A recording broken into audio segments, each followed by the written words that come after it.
Hi, 6th graders. This is a video for your extra credit for the Anne Frank test. Hopefully you've already done Kahoot, although you can do these first. It's up to you. You can do the short answer first. And you don't have to do this part at all because it is extra credit. But I thought that I would read them to you if that helps. You can do some, you can do one, you can do none. It's up to you.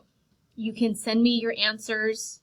You can just type it in, number 1, A, 2, B, 3, C, or you can print it out, circle the answers, take a picture, and send it back. Your choice. But I do need them by Monday about 3 o'clock. This next Monday at 3 o'clock. Number 1. A paradox is a statement that apparently contradicts itself and yet might be true or wrong at the same time. Which sentence from the novel makes the best paradox? A. How faithful and good Granny always was. She would never let one of us down. B. Whatever I was, however naughty I'd been, Granny always stuck up for me. C. A person can be lonely even if he is loved by many people. D. And Lise, is she alive?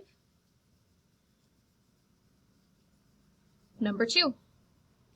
Read this excerpt from the novel. Be still, because still, in spite of everything, I have not enough faith in God. He has given me so much, which I certainly do not deserve, and I still do so much that is wrong every day. If you think of your fellow creatures, then you only want to cry. You could really cry the whole day long. The only thing to do is to pray that God will perform a miracle and save some of them. And I hope that I am doing that enough. What is Anne's main point with this excerpt? A. It is easy to lose faith in God and in times of trouble. B. People should care about others. C. It is easy to cry when life gets difficult. D. People should have faith in God during times of trouble. Number 3.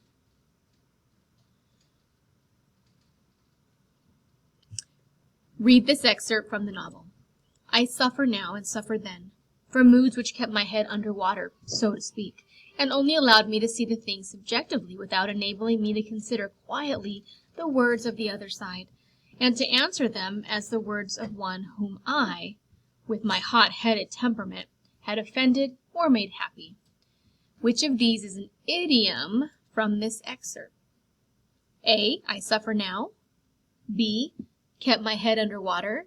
C. To consider quietly the words. D.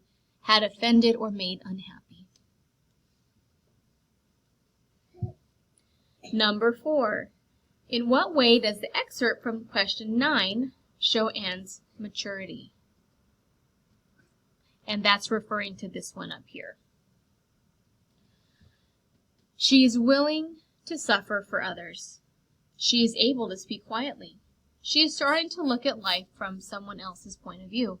She is protesting the fact that people get upset with her temper. And actually, I believe number 4, because I changed this, I changed the numbers to go in chronological order because they're from the test. So actually, this one, number 4, goes to number 2.